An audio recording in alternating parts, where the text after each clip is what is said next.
Dear students, आप सभी का बहुत बहुत स्वागत है हमारे यूट्यूब चैनल स्टडी विद दुलार में। बच्चों, यहाँ पे हमारे पास है क्लास 7 का मैथ का ये क्वेश्चन है और इस वीडियो में हम इसको सॉल्व करेंगे। देखिए, यहाँ पे जितने भी क्वेश्चन हैं एक वीडियो में सभी को कंप्लीट कर पाना संभव नहीं है, संभव है लेकिन काफ़ी लॉन्ग वीडियो बन जाएगा। इसीलिए जो है मैं इसको 2 या 3 जितने भी आवश्यकता पड़े उस तरह से पार्ट बना के इसको मैं सॉल्व करूँगा। चलिए बिना टाइम गंवाए हम लोग आगे देखते हैं। देखिए, यहाँ पे कई सेक्शन में बांटा हुआ है और चलिए यहाँ पे सॉल्व करना शुरू करते हैं। फर्स्ट सेक्शन जो है इसमें छोटा क्वेश्चन दिया हुआ है। चलिए यहाँ पे फर्स्ट में क्या दिया हुआ है, coefficient right the coefficient of x in the expression. ये एक्सप्रेशन ये जो दिया हुआ है तो एक्स का कोफिशिएंट लिखने के लिए कह रहा है, तो एक्स जो है वो किसके साथ मल्टीप्लाई हो रहा है, तो इसका आंसर हो जाएगा 4 हो जाएगा। ठीक है, 4 के साथ हो रहा है तो 4 ही इसका आंसर हो जाएगा। एक्स जो है एक्स का कोफिशिएंट 4 है। कंप्लीट हो गया। तो इसके बाद 2 नंबर रेड्यूस स्टैंडर्ड फॉर्म, तो स्टैंडर्ड फॉर्म में इसको बनाने के लिए कह रहा है। ये जो जैसे दिया हुआ है बस इसको काट देना है, इससे कट जाएगा, 12 का टेबल से कट जाएगा।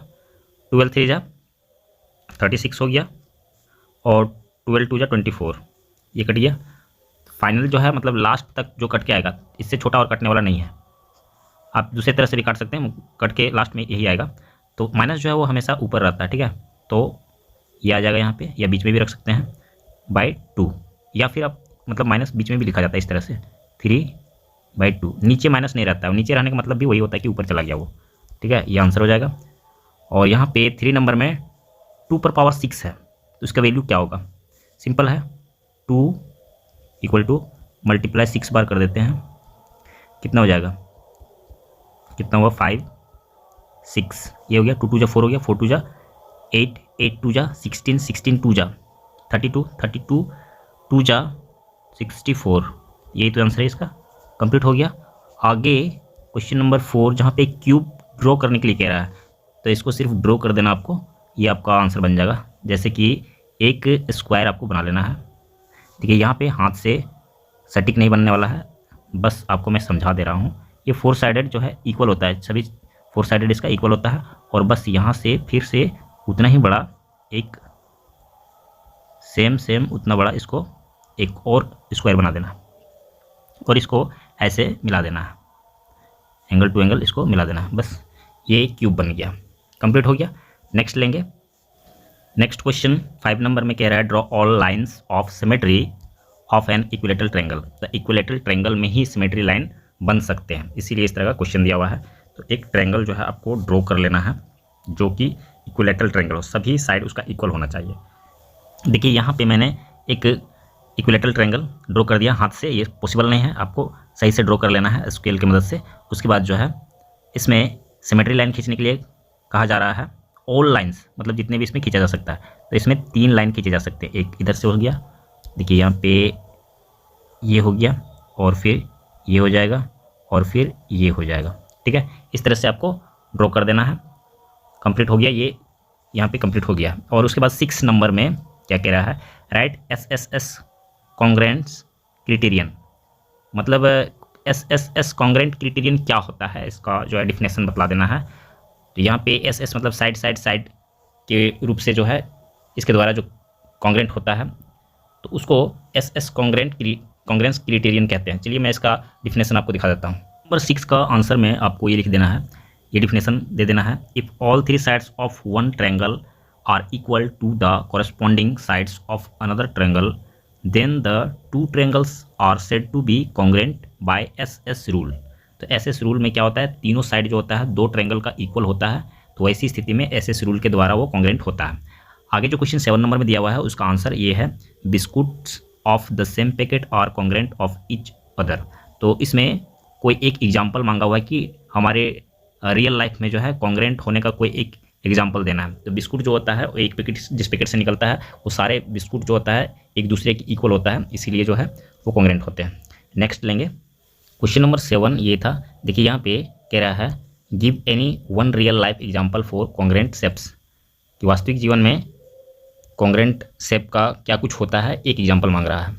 यहाँ पे क्वेश्चन नंबर 8 आ गया और इसमें एक्सपेंड करने के लिए ये कह रहा है। एक्सपेंड क्या करना है, ये देखिए यहाँ पे जिस प्रकार से दिया हुआ पावर 4 इस तरह से जब ब्रैकेट करके दिया हुआ रहता है तो इसका मतलब है कि वो दोनों पे लग रहा है, 3 पे भी और 5 पे भी लग रहा है। तो इसको हम इस तरह से लिख लेते हैं, 3 × 3 4 बार लिखेंगे, यहाँ पे हो गया, और 5 जो है सेम वैसा ही होगा, 5 जो है वो भी 4 बार हम लिख लेंगे। कितना हो जाएगा, 3 3 9 हो गया, और 3 3 9 हो गया, 9 9 81 हो गया, और यहाँ पे 5 5 25, और 25, और फिर 5 5 25, 25 और 25 को मल्टीप्लाई करेंगे तो 625 आता है। ये इसका आंसर हो जाएगा। कंप्लीट हो गया। आगे यहाँ पे कंस्ट्रक्शन बनाने के लिए कह रहा है। देखिए यहाँ पे जो है स्क्रीन पे कंस्ट्रक्शन बनाना आसान नहीं है, मतलब संभव नहीं है, तो इसको पेज पे बनाना होगा, लेकिन मैं आप लोगों को दिखा दे रहा हूँ। ये जो बना हुआ है उसको मैं दिखा देता हूँ। क्वेश्चन नंबर 9 यहाँ से दिया हुआ है, एक्सरसाइज 10.4 से इसका क्वेश्चन नंबर 1 दिया हुआ है। यही क्वेश्चन सॉल्व करने के लिए दिया गया है। तो देखिए ये कैसे बनेगा। यहाँ पे टू कंस्ट्रक्ट करना है हमें, ABC एक ट्रायंगल कंस्ट्रक्ट करना है जहाँ पे A 60 डिग्री है और B 30 डिग्री है, AB 5.8 सेंटीमीटर दिया हुआ है। तो जैसे बनाया गया है इसको, ये स्टेप लिखा गया, तो ये स्टेप जैसे लिखा गया सेम टू सेम आपको यही लिखने की आवश्यकता नहीं है, आप अपने हिसाब से इसको लिख सकते हैं। देखिए यहाँ पे कैसे इसको बनाया गया है उस हिसाब से आपको इसका कंस्ट्रक्शन लिखना है, स्टेप्स ऑफ कंस्ट्रक्शन, ठीक है। तो यहाँ पे कैसे बनाया गया है, देखिए इस पर सबसे पहले AB जो है वो 5.8 सेंटीमीटर, यहाँ पे देख सकते हैं 5.8 सेंटीमीटर है, तो इसी को ले लिया गया है। सबसे पहले AB जो है वो स्केल के द्वारा आप इतना लंबा ले लेंगे, ठीक है। उसके बाद आपको A पे जो है 60 डिग्री बनाना है, यहाँ पे 60 डिग्री बनाना है। तो आप कंपास को यहाँ उसका जो है नीडल को यहाँ पे रखेंगे और उसको बाद यहाँ पे इस तरह से घुमा देंगे, और फिर नीडल यहाँ रखने के बाद यहाँ से आपको कट मिलेगा एक, वही 60 डिग्री होता है। फर्स्ट कट जो होता है वो 60 डिग्री होता है, और उसको जो है आप सीधा करके इसे खींच देना है, इतना दूर तक खींच देना है। उसके बाद B पे जो है आप कैसे बनाएंगे, तो B पे बनाने के लिए फिर यहाँ पे नीडल रखना है पॉइंट पे, लास्ट पॉइंट, और यहाँ से एक इस तरह से लगाना है। फिर आपको यहाँ से कट जब लगाएंगे आप, तो यहाँ पे फर्स्ट में लगेगा, फर्स्ट में जो लगेगा वो 60 डिग्री बनेगा, तो वहाँ पे आपको बनाना नहीं है। फिर यहाँ से जो है 50% इधर काटना है, और फिर यहाँ से इधर काट देना है। तो इसमें क्या होगा, आपका 30 डिग्री का ये बन जाएगा, ये जो आएगा बस उस पर एक सीधा लाइन खींच देना है, जहाँ पे मैच करेगा वो सी बन जाएगा। इस तरह से आपका ट्रायंगल कंप्लीट हो जाएगा, और जैसे जैसे आप बनाएंगे वैसे वैसे आपको स्टेप्स लिख देना है, बस ये आपका कंप्लीट हो जाएगा। नेक्स्ट क्वेश्चन नंबर 10, जहाँ पे कह रहा है ड्रॉ PQR, एक ट्रायंगल PQR ड्रॉ करना है। PQ 4 सेंटीमीटर, QR 3.5 सेंटीमीटर, और PR जो है वो 4 centimetre. What type of triangle is this, ये किस प्रकार का ट्रायंगल है, तो ये आपको ड्रॉ करना है। देखिए साइड बतला दिया गया है, ज़्यादा ये डिफिकल्ट तो नहीं होगा। चलिए मैं इस क्वेश्चन को जो सॉल्व किया गया है वहाँ पे मैं आप लोगों को दिखा देता हूँ ये कैसे सॉल्व किया गया है, और इसमें स्टेप भी लिख देना है। ये क्वेश्चन आपको एक्सरसाइज 10.2 से दिया हुआ है, क्वेश्चन नंबर 3 है। यहाँ पे आप देख सकते हैं ये क्वेश्चन दिया गया है, PQ इतना है, QR इतना है, और PR इतना है। कंस्ट्रक्शन हमें ये बनाना है, ठीक है। तो सबसे पहले हम क्या करेंगे, सबसे पहले ABCD जो बनाने के लिए दिया गया है, PQ बनाने के लिए दिया गया है, तो PQ सबसे पहले ये लाइनिंग जो है QR ले लिया गया है, वो डिफरेंट लाइन है क्योंकि PQ और PR जो है वो इक्वल लेंथ का है, ठीक है। तो यहाँ पे दिया गया है QR सबसे पहले ले लिया गया है 3.5, स्केल से आपको ले लेना है। उसके बाद आपको कंपास ओपन करना है और उसको मापना है 4 सेंटीमीटर। 4 सेंटीमीटर ओपन कर देना है। 4 सेंटीमीटर ओपन करने के बाद आपको नीडल यहाँ पे रखना है, और नीडल रखने के बाद यहाँ से आपको 4 सेंटीमीटर काट देना है, इस तरह से काट देना है, और इधर भी रखना है और इधर से भी आपको काट देना है। तो जहाँ पे पॉइंट मिलेगा वहाँ से हमें Q और R को मिला देना है, ये हमारा P पॉइंट बन जाएगा, ये पॉइंट जो है P बन जाएगा। तो 4 सेंटीमीटर ये है और 4 सेंटीमीटर ये है, ये तो पहले आपको 3.5 सेंटीमीटर का आपने खींच लिया था।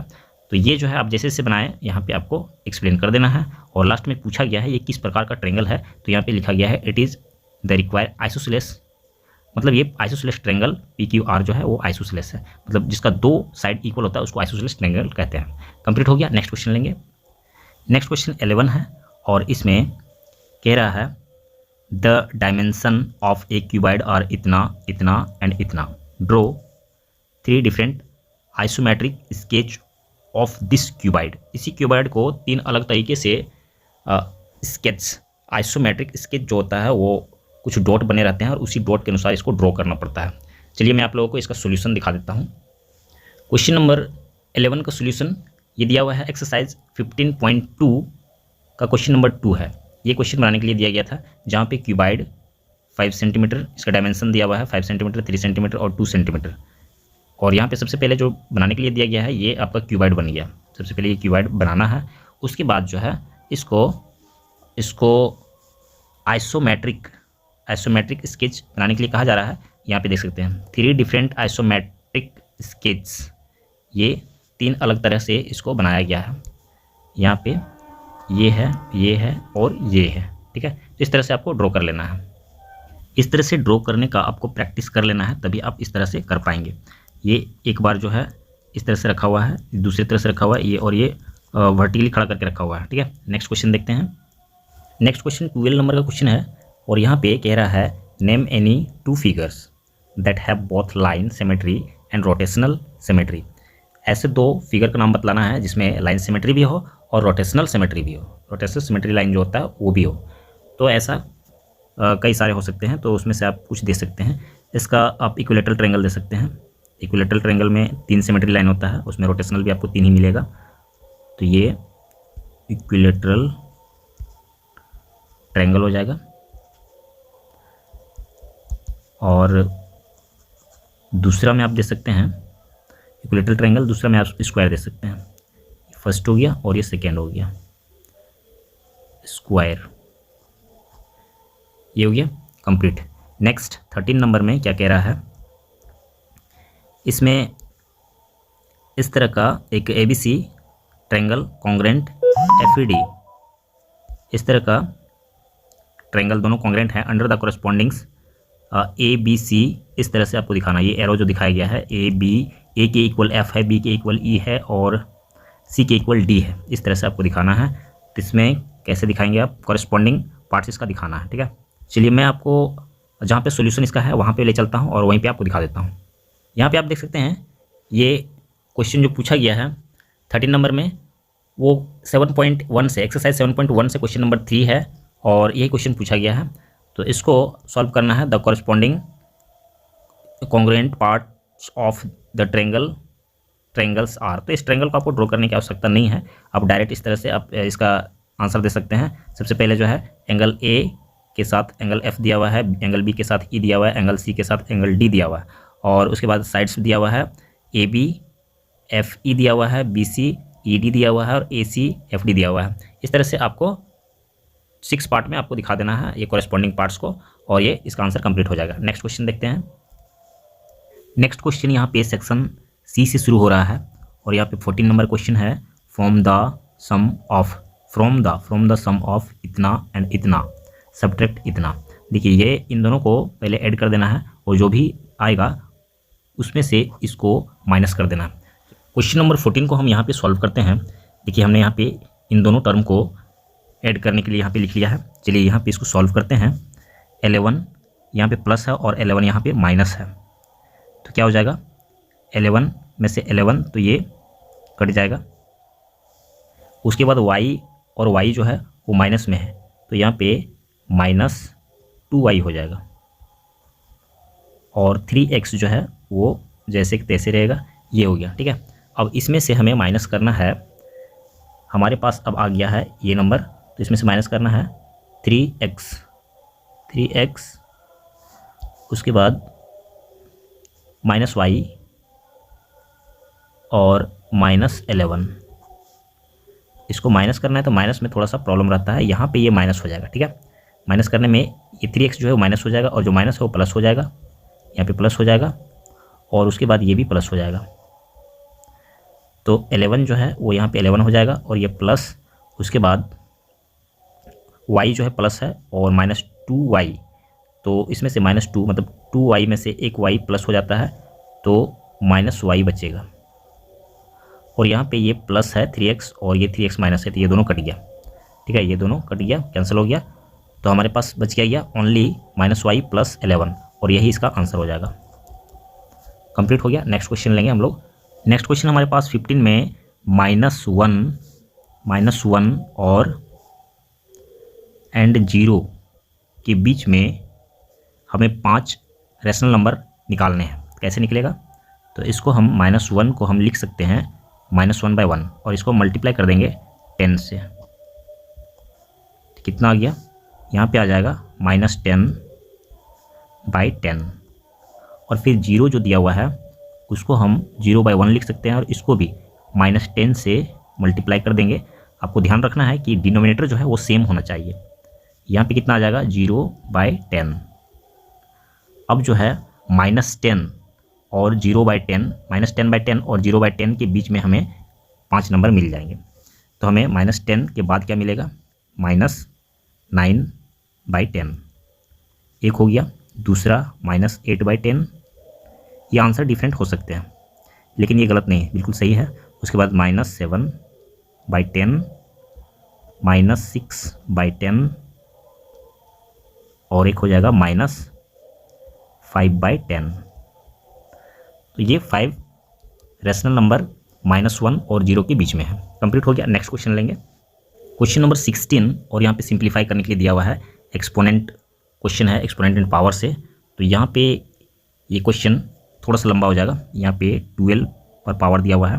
क्वेश्चन नंबर 16 का आंसर हम जहाँ पे बना हुआ है सॉल्यूशन पे जाकर हम समझते हैं। क्वेश्चन यहाँ पे 16 नंबर का जो क्वेश्चन दिया हुआ है वो एग्जाम्पल 12 पेज नंबर 259 से दिया हुआ है। तो यहाँ पे ये ऑलरेडी बना हुआ है। कई बार ऐसा होता है कि वो एग्जाम्पल से क्वेश्चन दे दिया जाता है और उसे हमें पता नहीं चलता है, हम एक्सरसाइज में उसको ढूंढते रह जाते हैं, हमें मिलता नहीं है। ये क्वेश्चन दिया हुआ है, देखिए यहाँ पे किस तरह से बना हुआ है। सबसे पहले 12 को जो है 2 पार्ट में तोड़ दिया गया है। यहाँ पे 2, 3, जैसे कि हमने बताया आप लोगों को कि 12 का जो है अगर फैक्टराइजेशन करते हैं तो ये इस तरह से, इसमें 2 बार 2 आता है और एक बार 3 आता है। तो इसीलिए 2 पर पावर 2 ले लिया गया है, 2 पर पावर 2, और एक 3 जो है वो रह गया है, और उन सभी पे पावर 4 है, इसीलिए ये 4 यहाँ पे दे दिया गया है, इसको ब्रैकेट देके। और 9 को जो है 3 पर पावर 2 लिख सकते हैं, उसके बाद फिर यहाँ पे 3 दे दिया गया है, ठीक है। उसके बाद जो है 4 को हम 2 पर पावर 2 लिख सकते हैं, तो यहाँ पे लिख दिया गया है। और 6 को फिर हम उसी तरह से तोड़ सकते हैं, 2 × 3 और उस पर ब्रैकेट दे के पावर 3 दे दिए। और 8 को हम तोड़ सकते हैं 2 पर पावर 3 और उस पर पावर 2 पहले से दिया हुआ है तो पावर पर पावर 2 लगा दिया गया है। उसके बाद 27 को हम 3 पर पावर 3 तोड़ सकते हैं। इसके लिए हम इसको फैक्टराइज करते हैं, इसको जानने के लिए। देखिए यहाँ पे हम इसको 3 से देंगे तो 9 3 जा, और फिर 3 से देंगे तो 3 जो है 3 बार आ रहा है, 3 जो है 3 बार आ रहा है, तो मतलब है कि 3 पर पावर 3। इस तरह से हम 27 को लिख सकते हैं, और जो कि यहाँ पे लिखा गया है, ठीक है। अगले स्टेप में यहाँ पे 2 को अलग कर लिया गया है, 2 को यहाँ पे अलग कर लिया गया है। इस पे 2 पर पावर 2 और उसके ऊपर पावर 4 है, और 3 को भी अलग कर दिया गया है, तो इसके ऊपर कोई पावर नहीं था, उसके ऊपर में 4 पावर जो था वो दे दिया गया है। उसके बाद यहाँ पे 3 पावर पे पावर दिया गया है, तो पावर पे पावर जो होता है मल्टीप्लाई हो जाता है, 2 × 3 हो गया, तो आगे 6 हो जाएगा। ये 2 पर पावर 2 जो दिया गया है वो वैसा ही रह गया। तो यहाँ भी 2 हमको दिखाई दे रहा है और यहाँ भी 2 दिखाई दे रहा है। ये 3 3 है, तो 3 3 आपस में एक जगह हो जाएंगे और 2 2 एक जगह हो जाएंगे। देखिए यहाँ पे पावर का पावर मल्टीप्लाई होता है, तो 4 2 जा 8 हो गया, 2 पर पावर 8 हो गया, और ये 2 जो है इसको उठाकर यहाँ कर दिया गया है, 2 पर पावर 2। उसके बाद 3 3 को एक साथ किया गया है, 3 पर पावर 4 है तो इसको लिखा गया है 3 पर पावर 4, और उसको यहाँ पे जो है 3 पर पावर 2 × 3 है, तो इसको 2 पर पावर 6 डायरेक्ट लिख दिया गया। और नीचे में जो है यहाँ पे जैसे तोड़ा गया था 2 पर पावर 3 और दोनों पे पावर 3 है, तो दोनों को अलग कर दिया गया, 2 पर पावर 3 दे दिया गया इसको, और 3 पर पावर भी 3 दे दिया गया, ये हो गया। उसके बाद 2 का 2 पावर है, पावर का पावर है, तो ये मल्टीप्लाई हो गया, 2 पर पावर यहाँ पे मल्टीप्लाई हो गया, तो ये 6 हो जाएगा, ठीक है। और 3 पर पावर 3 तो है ही, तो नीचे में यहाँ पे 2 पर पावर 3 और 3 पर पावर, देखिए 3 और 3 एक साथ हो जाएगा, तो ये जो है 2 पर पावर जो है पहले लिखा गया, 2 और 2 एक साथ करेंगे, 2 और 2, 2 का पावर पहले 3 दे दिया गया, और 2 का पावर ये जो है उस पर 3 2 जा 6 हो गया, 2 का पावर 6 हो गया। उसके बाद 3 3 एक साथ रहेगा, 3 पर पावर 3, 3 पर पावर 3 दोनों एक साथ हो गया। अब जो है नेक्स्ट कंडीशन, यहाँ पे इसको आंसर आ गया है, तो देखिए कैसे आया ये जानना जरूरी है। यहाँ पे सबसे पहले ये जो है 2 पर पावर 8 दिया गया है, तो बेस जब सेम रहता है और पावर डिफरेंट रहता है तो क्या होता है, एक बेस लिखते हैं और पावर जो है ऐड हो जाता है, तो 2 एक ठो लिखे और उस पर पावर जो है 8 और 2 ऐड कर दिए, और 3 यहाँ पे दोनों बेस सेम है और पावर अलग अलग है, तो इसको भी ऐड कर दिया गया, 3 पर पावर 4 + 6 कर दिया गया। और नीचे में उसी तरह से 2 पावर जो यहाँ पे बेस सेम है, तो इसको 3 पावर 3 और पावर 6 को यहाँ पे ऐड कर दिया गया है, और 3 बेस यहाँ पे सेम है, तो इसका भी पावर 3 3 ऐड कर दिया गया है। तो 2 पर पावर बन गया 10 और 3 पर पावर बन गया 10, और 2 पर पावर यहाँ पे नीचे बन गया 9, और 3 पे पावर यहाँ पे नीचे बन गया 6। अब जो है पावर जब हमारे पास सेम होता है, नहीं ये जो है डिवाइड हो रहा है, ठीक है, तो 2 और 2 ये मिल रहा है बेस, तो क्या होता है इन दोनों बेस में एक बेस को ले लिया जाता है और इसका पावर को माइनस कर दिया जाता है, डिवाइड हो रहा है तो 10 - 9 हो गया यहाँ पे। और ये दोनों बेस मिल रहा है तो इसको डिवाइड किया गया तो पावर माइनस हो गया। 3 पावर जो ऊपर वाला पावर पहले लिखा जाता है 10 - 6, तो यहाँ पे 2 पर पावर कितना हो गया 1 हो गया, तो सिर्फ यहाँ 2 रह गया, 1 लिखने की आवश्यकता नहीं पड़ता है, 2 रह गया। और यहाँ पे 3 पर पावर जो है 4 रह गया, तो इसका वैल्यू जो है 81 हो गया। और 2 तो 2 रह गया, 81 2 जा 62 हो गया। फाइनली जो है 162 जो है इसका आंसर हो गया, कंप्लीट हो गया। नेक्स्ट क्वेश्चन लेंगे, क्वेश्चन नंबर 17, और इसमें कह रहा है if the circumference of a circle sheet is 154 metre, find its radius, also find the area of sheet. देखिए यहाँ पे सर्कमफ्रेंस दिया गया है, सर्कल का सर्कमफ्रेंस दिया गया है और उसका रेडियस भी निकालना है और उसका एरिया भी निकालना है। तो चलिए यहाँ पे सर्कमफ्रेंस का हमने फार्मूला लिख लिया है, ये होता है इसका फार्मूला 2πr। आगे यहाँ पे जैसे कि हमारे पास दिया हुआ है सर्कमफ्रेंस, तो पहले हमें r निकालना पड़ेगा। जब तक हम r नहीं निकालते हैं तब तक हम इसको नहीं सॉल्व नहीं कर पाएंगे, एरिया नहीं निकाल पाएंगे। तो 154 दिया हुआ है इक्वल टू हो जाएगा 2πr। तो 2π का मतलब क्या होता है 22/7, और r हमारे पास तो है नहीं तो हम r अभी सिर्फ रख देते हैं, ठीक है। अब आगे सॉल्व करेंगे इसको, ये 154/1 कर देते हैं और इक्वल टू 22 को हम 2 से मल्टीप्लाई करेंगे तो 44 हो जाएगा, और r हम इसके साथ ही रख देते हैं और नीचे में 7 हो जाएगा। तो फाइनली जो है ये क्रॉस मल्टीप्लाई हो जाएगा, क्रॉस मल्टीप्लाई 44 r हो जाएगा इक्वल टू 154 × 7। इसको आगे सॉल्व करने के लिए यहाँ पे हम r सिर्फ रख लेंगे और 154 × 7/44। अब हमें इसे काटना है, कैसे कटेगा, हम इसको 2 से काट लेते हैं, 2 2 जा 4 हो गया और 2 2 जा 4, ये कितनी बार में कटेगा 2 7 जा 14, 2 7 जा 14 और फिर से 2 7 जा 14, मतलब है कि ये 77 आ गया और यहाँ पे आ गया 22, 11 बार से कट जाएगा, 11 2 जा 22 और 11 7 जा 77, ऊपर में बच गया 7 बच गया, 7 × 7 तो 49 हो जाएगा और नीचे में 2 हो जाएगा इक्वल टू, इसको हम निकालेंगे तो पॉइंट में निकलेगा, कितना बार में निकलेगा 24.5। क्या दिया हुआ है ये, मीटर या सेंटीमीटर, इसका दिया हुआ है मीटर दिया हुआ है, ठीक है। तो मीटर दिया हुआ है तो इसमें हम मीटर लिख देते हैं, मीटर। ये हमारा r निकल गया, ठीक है। r इक्वल टू हमारे पास निकल गया 24.5 मीटर, ये आंसर ये हो जाएगा। उसके बाद हमें एरिया भी निकालना है, तो इसका फॉर्मूला हम लिख लेते हैं, एरिया ऑफ सर्कल।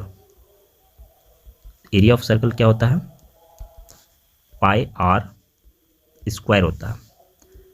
अब यहाँ पे बाकी चीज़ आप नोट कर लेंगे, देखिए यहाँ पे हम सॉल्व करेंगे इसको, r हमारे पास है, पाई कितना हो गया 22/7 और 22/7, r हमारे पास 24.5 है, इसको 2 बार लेना पड़ेगा 24.5। अब इसे हमें सॉल्व करना होगा, कैसे सॉल्व कर पाएंगे हम, इसको लिखना होगा 22/7 हो गया, मल्टीप्लाई हम पॉइंट को हटा देंगे 245 लिखेंगे और इसके नीचे 10 डाल देंगे, फिर से लिखेंगे 245 और फिर इसके नीचे 10 डाल देंगे। अब जो है इसको हम काटेंगे, कैसे कटेगा, यहाँ पे 10 से काट देते हैं, 5 से काटते हैं, ठीक है, 10 से तो कटेगा नहीं, 5 2 जा 10 और 5 कितना बार में कटेगा 5 4 जा 20, ये 4 बच गया 45, 5 9 जा 45 मतलब 49 आ रहा है। तो इस तरह से ये भी 5 से काटेंगे तो 5 2 जा हो जाएगा, यहाँ पे 2 हो जाएगा, 5 2 जा और यहाँ पे 49 हो जाएगा 49। उसके बाद ये 7 से एक 49 कट जाएगा 7 बार में, यहाँ 7 हो गया, और 2 से हम काट देंगे इसको 11 बार में, 11 यहाँ पे आ जाएगा, और कुछ कटने वाला है, 11 7 और 49 बचा हुआ है और नीचे में 2 बचा हुआ है, अब कटने वाला नहीं है, ठीक है। आगे जो है हमारे पास रह गया 11 × 7 × 49/2 रह गया, नीचे में 2, यहाँ पे 77 हो जाएगा, 11 7 जा 77, तो हम इसको रफ कर लेते हैं, 49 को हम मल्टीप्लाई करेंगे 77 से, ये हो गया 9 7 जा 63, 6 बच गया और 7 4 जा 28 हो गया, 28 और 2 30 हो गया, और 4 34 हो गया, 34। यहाँ भी 7 है, इतना ही नंबर आएगा। 4 3 यहाँ पे आ गया 3 और 4 3 7 हो गया, और यहाँ पे फिर 7 हो गया, और यहाँ पे 3 हो गया। ठीक है, इसका मतलब है कि यहाँ पे आ गया 3 7 7 और 3/2 हो जाएगा। 2 से हम इसको डिवाइड करेंगे, इसको हम मिटा के डिवाइड कर लेते हैं। यहाँ पे ये हम लिख लेते हैं इसको 3 2 से डिवाइड देंगे। ठीक है, 3 7 7 3 2 1 जा 2 हो गया, यहाँ पे 1 बच गया, ये 7 हो गया, और 2 8 जा 16, फिर से 1 बच गया, और ये 7, फिर से 8 आएगा, 16, और फिर 1 बच गया, और ये 3 कितना बार में जाएगा, 3 6 जा 12, यहाँ पे 12 हो गया, फिर 1 हो गया, तो यहाँ पॉइंट आ जाएगा, और यहाँ पे 0, तो यहाँ 5 बार में जाएगा। फाइनली हमारे पास ये आ गया 1886.5 मीटर में है, और स्क्वायर एरिया निकला हुआ है, तो इस पर स्क्वायर लगा देंगे। ये हमारा आंसर हो गया, कंप्लीट हो गया। नेक्स्ट क्वेश्चन लेंगे। अगला क्वेश्चन नंबर 18 दिया हुआ है, और इसमें कह रहा है find the perimeter of adjoining figure which is semi circle including its diameter. देखिए ये सेमी सर्कल दिया हुआ है, और इसमें डायमीटर जुड़ा हुआ है। ठीक है, इसका आपको सरकमफ्रेंस परिधि निकालना है, पेरीमीटर निकालना है। ठीक है, यहाँ पे इसको ले लेते हैं, सरकमफ्रेंस ऑफ सेमी सर्कल। तो सरकमफ्रेंस ऑफ सर्कल का हम फॉर्मूला जानते हैं 2πr, तो इसमें भी वही करना है, सेमी सर्कल मतलब हाफ कर देना है। इसमें लिखना है 2πr और इसको हाफ कर देना, मतलब 2 से डिवाइड दे देना है। लेकिन इसमें एक चीज़ और ध्यान रखना है, इसमें डायमीटर को ऐड करना है, प्लस d लिख देते हैं, d मतलब हो गया डायमीटर। ठीक है, अब हम इसको सॉल्व करेंगे। डायमीटर जो है वो हमारा दिया हुआ है, तो हम यहाँ पे डायमीटर जो गिवन है उसको हम लिख देते हैं, डायमीटर इक्वल टू 10 सेंटीमीटर दिया हुआ है, 10 सेंटीमीटर। अब यहाँ पे हम वैल्यू इसका पुट करेंगे, 2πr, तो यहाँ पे हो गया 2 पाई में यहाँ पे 22/7 हो गया, 22/7, और r का वैल्यू कितना हो जाएगा, इसका हाफ हो जाएगा। रेडियस जो है वो 10 का हाफ हो जाएगा, तो 5 हो जाएगा, 5 हो गया यहाँ पे। उसके बाद टोटल को 2 से हम डिवाइड करेंगे, और प्लस 10 हो जाएगा, d इक्वल टू हमारा 10 है, तो यहाँ पे 10 हो गया। इसमें हम क्या कर सकते हैं, इस 2 से इस 2 को काट देंगे, कंप्लीटली ख़त्म हो गया। अब हमारे पास बच गया इक्वल टू 22 × 5, 22 × 5, और यहाँ पे 7 है, प्लस 10 है। ठीक है, और इसमें हम क्या करेंगे, चलिए इधर ले लेते हैं। इसमें 2 5 जा 10 हो गया, मल्टीप्लाई कर देंगे 22 और 5 को, 2 5 जा 10 हो गया, तो बच गया 1, और 2 5 जा 10 और 1 11 हो गया, मतलब 110/7 हो गया, फिर प्लस हो गया, और 10 हम 1 लिख सकते हैं। अब आगे इसको सॉल्व करना है, बाकी आप नोट डाउन करते जाएंगे। यहाँ पे 7 और 1 का मल्टीप्लाई एलसीएम लेंगे तो 7 आएगा। 7 को 7 से डिवाइड करेंगे तो 1 बार में जाएगा, और 1 को 110 से मल्टीप्लाई करेंगे तो 110 ही रहेगा, प्लस हो गया। और यहाँ पे 7 को 1 से डिवाइड करेंगे तो 7 बार में जाएगा, 7 को 10 से मल्टीप्लाई करेंगे 7 10 70, ये हो गया। तो यहाँ पे कितना हो गया, 110 + 70 180 हो जाएगा, बाई 7 हो जाएगा। अब इसको हम डिवाइड करेंगे तो कितना आएगा, 7 180, कितना हो गया, 7 2 जा 14 हो गया, यहाँ पे 4 बच गया, और ये 0 यहाँ पे आ जाएगा, 7 5 जा 35, फिर यहाँ पे 5 बच गया।